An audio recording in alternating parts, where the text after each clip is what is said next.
Mbutu ezalaki lelo makasi na ndenge ya kosakana te précisément na siège ya IDPS entre ba oyo balingaka Jean-Marc Kabundu pe na ba oyo balandaka Jacquemaine Chabani nyonso po na ndenge président intérimaire ya IDPS Jean-Marc Kabundu wa Kabundu ayebi bongo na kolongola oyo ezali bongo Jacquemaine Chabani na tête ya commission électorale ya parti na bango pe aleki na konome oyo ezali bongo Gédéon Abuka na yango ba oyo balandaka bongo Jacquemaine Chabani na kati ya ba IDPS bache mama na mbutu yango esalaki ke babetana makofi pe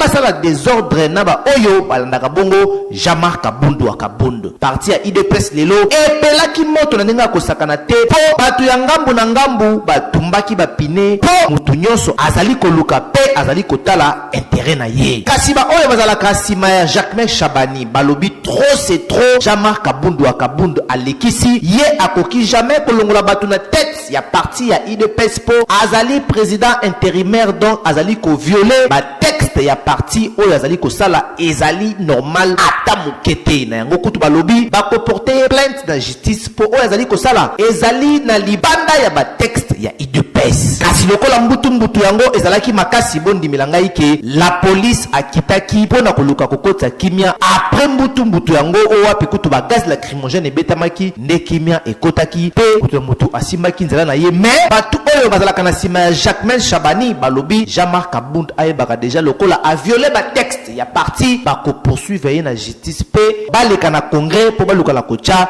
président Mususu alors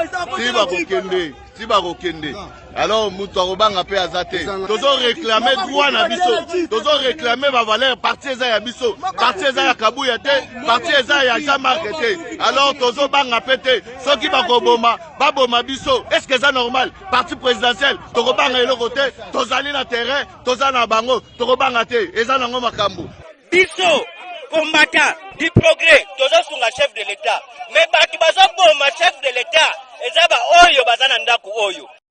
lelo tozana bandaku na biso te tozana kati ya 10e mairie na permanence soko tali kuna totie kadena